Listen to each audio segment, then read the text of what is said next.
Alfa dan Omega jilid 6 pasal 61 dengan judul Sakeus. Dalam perjalanan ke Yerusalem, Yesus masuk ke kota Yerikho. Beberapa mil dari Yordan di sebelah barat lembah di mana terbentang suatu dataran. Kota itu terletak di tengah kehijauan tropis dan keindahan yang melimpah. Dengan pohon-pohon kurma dan kebun-kebun yang subur, yang diairi dengan mata air yang tidak pernah kering. Tempat itu berseri laksana permata jamrud di sekitar bukit-bukit batu kapur dan jurang-jurang yang sepi yang terdapat di antara Yerusalem dan kota di dataran itu. Banyak kafilah dalam perjalanan mereka ke pesta itu melalui Yerikho. Kedatangan mereka selamanya merupakan suatu suasana pesta, tetapi sekarang suatu minat yang lebih dalam mengharukan orang banyak. Sudah diketahui bahwa Rabi Galilea yang belum berapa lama berselang membangkitkan Lazarus berada dalam rombongan orang banyak itu. Dan meskipun sudah banyak didesas-desuskan bahwa imam-imam mempunyai rencana jahat, namun orang banyak ingin memberikan penghormatan kepadanya. Yerikho merupakan salah satu kota yang pada zaman dahulu diasingkan bagi imam-imam, dan pada saat ini banyak sekali imam bertempat tinggal di sana. Tetapi kota itu juga berpenduduk yang beraneka ragam tabiatnya. Kota itu merupakan pusat lalu lintas yang ramai. Pegawai-pegawai dan tentara Roma serta orang-orang asing dari berbagai-bagai tempat terdapat di sana. Sedangkan pengumpulan pajak menjadikannya tempat tinggal bagi banyak pemungut cukai. Sebagai kepala pemungut cukai, Sakeus orang Yahudi dibenci oleh orang sekampungnya.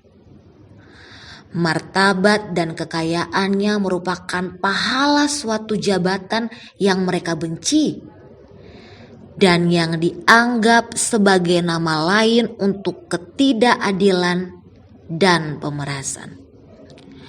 Meskipun demikian, pegawai cukai yang kaya itu sekali-kali bukanlah seorang yang keras hati dan didui sebagaimana adanya.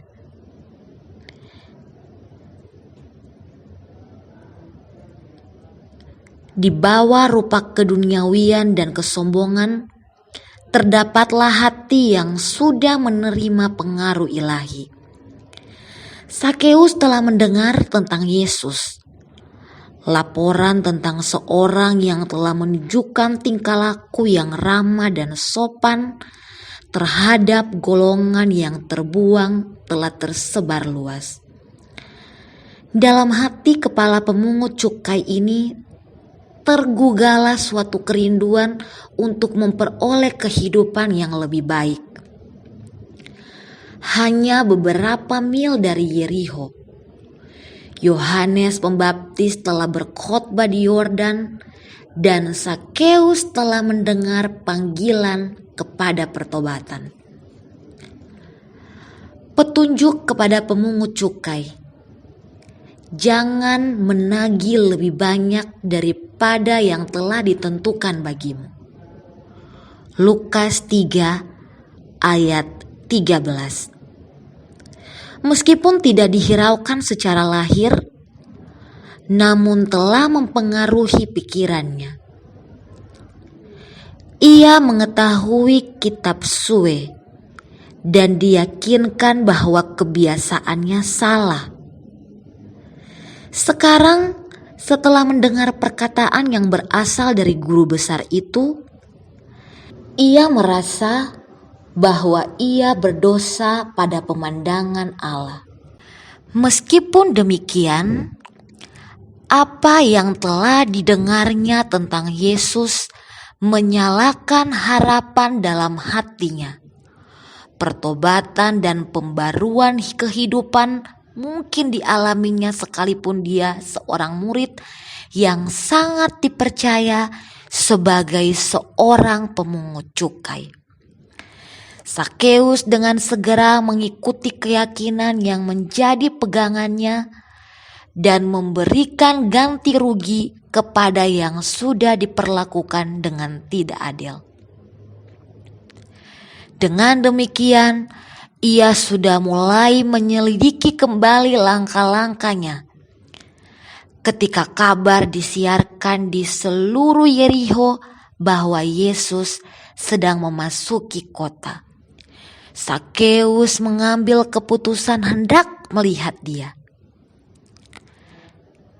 Ia sudah mulai menyadari alangkah pahitnya buah-buah dosa itu, dan alangkah sulitnya jalan bagi seorang yang berusaha kembali dari jalan yang salah.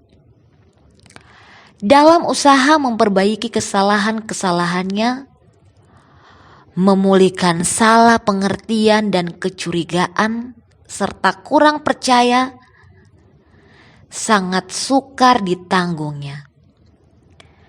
Kepala pemungut cukai itu ingin memandang wajah orang yang perkataannya telah membawa pengharapan hatinya. Jalan-jalan penuh sesak, dan Sakeus yang kecil perawakannya tidak dapat melihat apa-apa di tengah orang banyak itu. Tidak seorang pun mau memberi jalan baginya. Dengan berlari sedikit mendahului orang banyak, di mana sebatang pohon ara yang bercabang lebar menaungi jalan, pemungut cukai yang kaya itu memanjat supaya dapat duduk di dahannya dari tempat mana ia dapat memperhatikan arak-arakan itu bila melewatinya. Orang banyak itu semakin dekat dan akan melewatinya. Dan Sakeus menatap dengan mata yang penuh kerinduan, hendak melihat seorang yang ingin dilihatnya. Di tengah keributan imam-imam dan rabi-rabi serta sorak selamat datang dari orang banyak, kerinduan yang tidak diucapkan dari kepala pemungut cukai itu berbicara kepada Yesus. Tiba-tiba, tepat di bawah pohon ara, rombongan berhenti. Dan orang-orang yang di muka dan di belakang pun terhentilah. Seorang memandang ke atas dengan pandangan yang tampaknya membaca jiwa.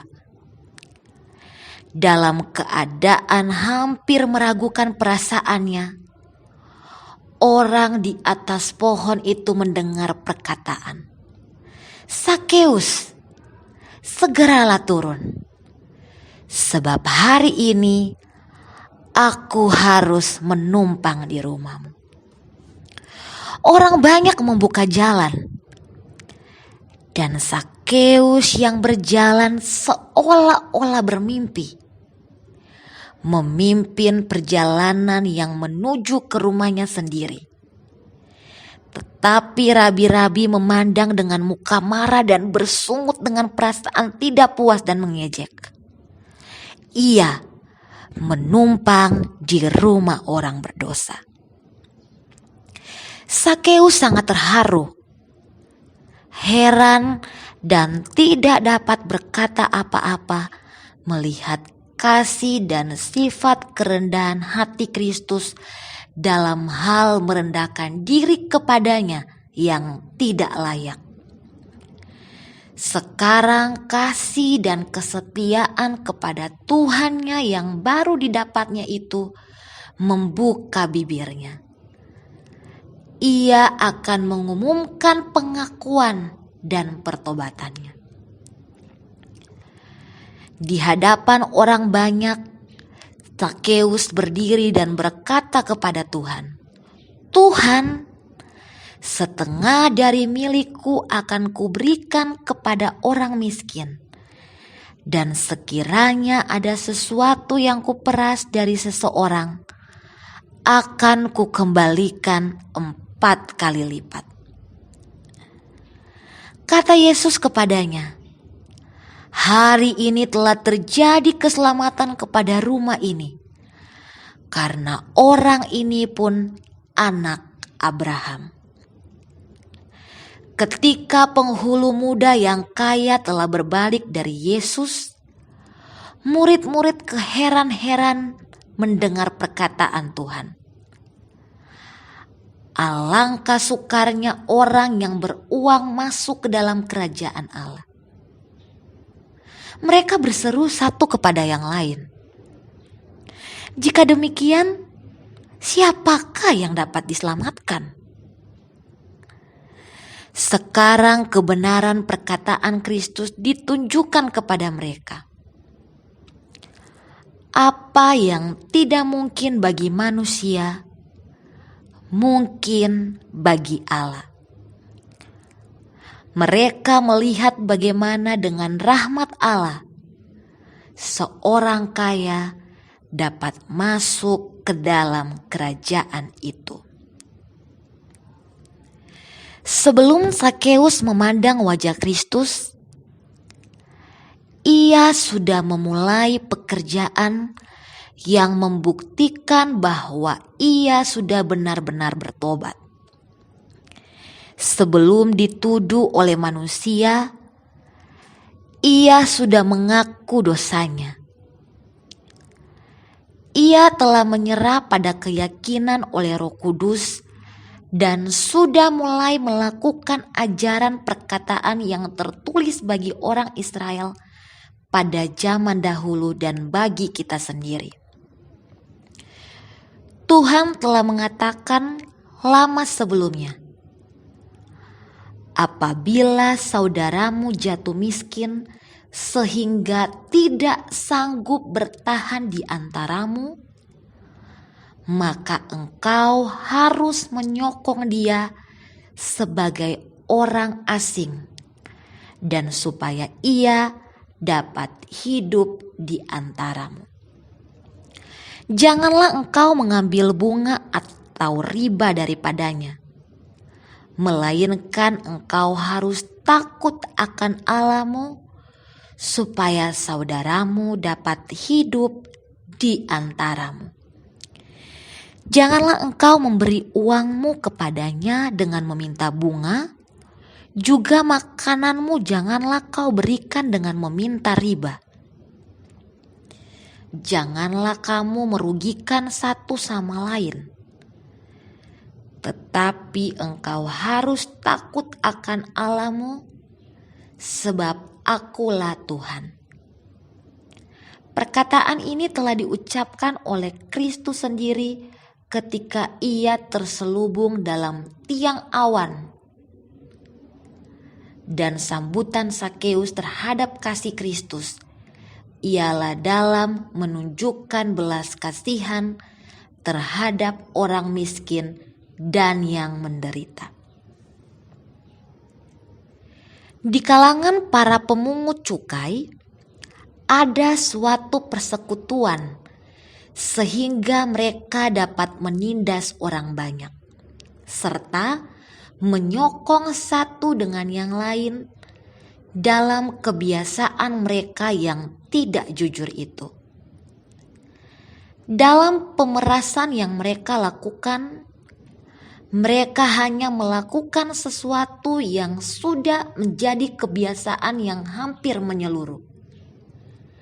Imam-imam dan rabi-rabi sekalipun yang menghinakan mereka bersalah juga dalam hal memperkaya diri sendiri oleh kebiasaan yang tidak jujur dengan mendalikan jabatan mereka yang suci. Tetapi segera sesudah Sakeus menyerah kepada pengaruh Roh Kudus, dikesampingkannyalah setiap kebiasaan yang berlawanan dengan ketulusan hati. Pertobatan tidaklah sejati kalau tidak diikuti dengan pembaruan. Kebenaran Kristus bukannya sekedar jubah yang menutupi dosa yang tidak diakui dan tidak ditinggalkan. Itulah prinsip kehidupan yang mengubah tabiat dan mengendalikan budi pekerti. Kesucian ialah hidup seluruhnya bagi Allah. Itulah penyerahan hati dan kehidupan seluruhnya untuk didiami oleh prinsip-prinsip surga.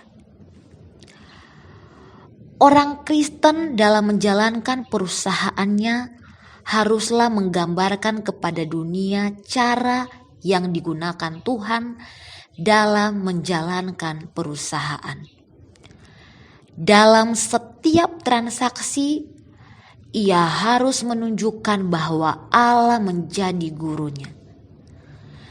Kesucian bagi Allah harus tertera pada buku harian dan buku besar, pada akte, kwitansi, dan surat wesel. Mereka yang mengaku sebagai pengikut Kristus dan yang berniaga dengan jalan yang serong sedang memberikan kesaksian yang palsu terhadap tabiat Allah yang suci, benar, dan berkemurahan. Sebagaimana halnya dengan Sakeus, setiap jiwa yang sudah bertobat akan mengundang Kristus masuk ke dalam hatinya oleh meninggalkan kebiasaan hidup yang tidak benar yang telah berbekas dalam kehidupannya. Sebagaimana halnya dengan kepala pemungut cukai itu, ia akan membuktikan kesungguh-sungguhannya dengan jalan memberikan ganti rugi. Tuhan berkata, orang jahat itu mengembalikan gadaiannya menuruti peraturan-peraturan yang memberi hidup, sehingga tidak berbuat curang lagi. Semua dosa yang diperbuatnya tidak akan diingat-ingat lagi. Ia sudah melakukan keadilan dan kebenaran, maka ia pasti hidup. Yehezkel 33 ayat 15 dan 16. Jika kita telah melukai perasaan orang lain melalui transaksi perusahaan yang tidak betul, jika kita telah memperdayakan orang dalam perdagangan atau menipu seseorang, meskipun hal itu tidak menyalahi undang-undang, kita harus mengakui kesalahan kita dan memberikan ganti rugi sedapat-dapatnya. Memang seharusnya kita mengembalikan bukan saja apa yang sudah kita ambil, tetapi juga segala keuntungan yang dapat kita kumpulkan daripadanya, jika seandainya digunakan dengan betul dan bijaksana, selama harta itu kita miliki. Kepada Sakeus juru selamat berkata, hari ini telah terjadi keselamatan kepada rumah ini. Bukan saja Sakeus, melainkan seisi rumahnya diberkati. Kristus pergi ke rumahnya untuk memberi dia pelajaran tentang kebenaran dan untuk memberikan petunjuk kepada seisi rumahnya tentang perkara-perkara mengenai kerajaan itu. Mereka telah disingkirkan dari rumah sembayang oleh hinaan rabi-rabi dan orang-orang yang berbakti. Tetapi sekarang, sebagai rumah tangga yang paling disukai di seluruh Yerikho, mereka berhimpun di rumah mereka sendiri mengelilingi guru ilahi dan mendengarkan perkataan kehidupan bagi diri mereka sendiri. Bila Kristus diterima sebagai juru selamat pribadi, keselamatan datang kepada jiwa. Sakeus telah menerima Yesus bukan saja sebagai seorang tamu yang akan pergi dalam rumahnya, melainkan sebagai seorang yang tinggal dalam bait suci jiwa. Para ahli Taurat dan orang Farisi menuduh dia sebagai seorang berdosa. Mereka bersungut terhadap Kristus karena bertamu di rumah Sakeus. Tetapi Tuhan mengakui dia sebagai seorang anak Abraham. Jadi kamu lihat bahwa mereka yang hidup dari iman, mereka itulah anak-anak Abraham.